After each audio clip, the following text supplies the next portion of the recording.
हाय दोस्तों, मैं doctor Sonu Madesiya, neonatal child specialist, neuro developmental and behaviour disorder.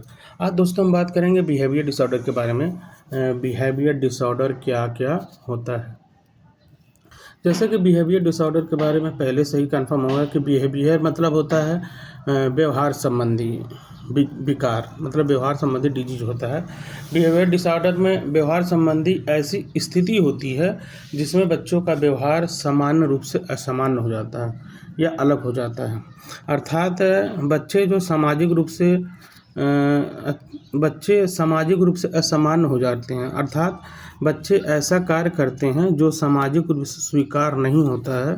वो ऐसा कार्य करते जो सामाजिक रूप से स्वीकार नहीं होता या मान्य नहीं होता है, वह बिहेवियर डिसऑर्डर के अंतर्गत आता है। या जब हमारे व्यवहार में किसी प्रकार की असामान्यता आ जाती है तो वो बिहेवियर डिसऑर्डर माना जाता है।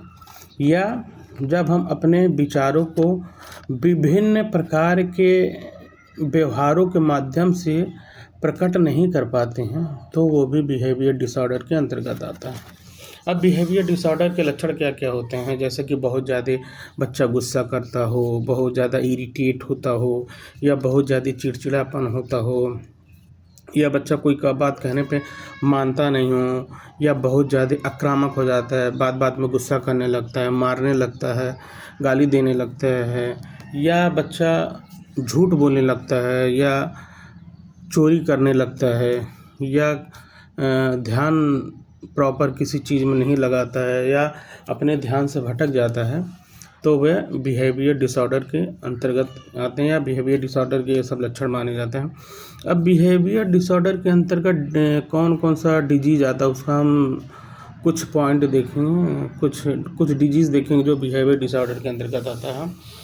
जैसे ओडीडी जो होता है ऑपरेशनल डिफिशिएंट डिसऑर्डर होता है, और एक कंडक्ट डिसऑर्डर होता है। क्या कंडक्ट डिसऑर्डर, और होता है एंजाइटी के बाद आता है एक एमडीडी आता है। एमडीडी मतलब मेजर डिप्रेसिव डिसऑर्डर, या मेजर डिप्रेशन या मेजर डिप्रेसिव डिसऑर्डर आता है, जो एमडीडी के अंतर्गत आता है। यहाँ कुछ डिजीज